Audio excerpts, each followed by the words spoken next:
Hai teman-teman, bicara mengenai kesehatan yuk.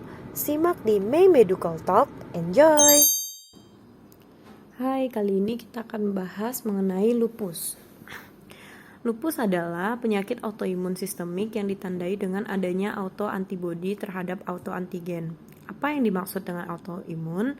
Autoimun merupakan sistem kekebalan tubuh menyerang dirinya sendiri. Jadi, terdapat pembentukan kompleks imun dan disregulasi sistem imun sehingga menyebabkan kerusakan pada beberapa organ tubuh. Lupus dapat menyerang salah satu atau lebih sistem organ. Penyebab terjadinya lupus hingga saat ini masih belum sepenuhnya diketahui.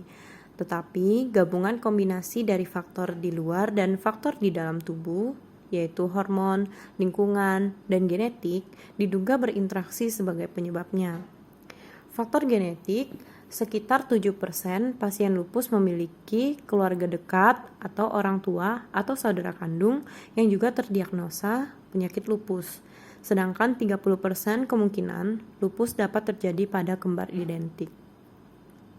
Untuk faktor lingkungan, bisa pertama, stres, kedua, sinar UV ataupun paparan sinar matahari, ketiga, infeksi, dan keempat, penggunaan obat tertentu, misalnya INH, hidralazin, prokainamid, obat anti kejang, obat kaptopril, chlorpromazin, metildopa, penisilamin, quinidin, dan beberapa jenis antibiotik. Untuk faktor hormonal, pada wanita lebih sering menderita lupus dibandingkan laki-laki. Meningkatnya angka pertumbuhan penyakit lupus sebelum periode menstruasi atau selama masa kehamilan mendukung dugaan bahwa hormon khususnya estrogen dan prolaktin menjadi pencetus penyakit lupus. Gejala yang akan ditimbulkan berupa yang pertama, ruam kemerahan pada pipi hingga hidung atau disebut sebagai butterfly rash.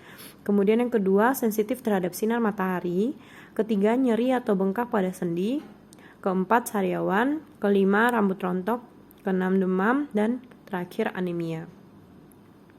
Diagnosis untuk penyakit lupus sendiri dapat dilakukan dua pemeriksaan. Yang pertama, pemeriksaan laboratorium, dan yang kedua, pemeriksaan pemindaian ataupun radiologi.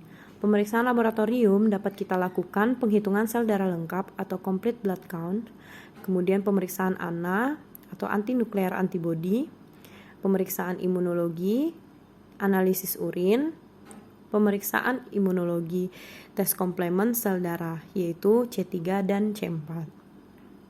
Kemudian, untuk pemeriksaan radiologinya dapat dilakukan fotoronsen, serta bisa juga dilakukan pemeriksaan untuk merekam irama jantung, yaitu ekokardiogram.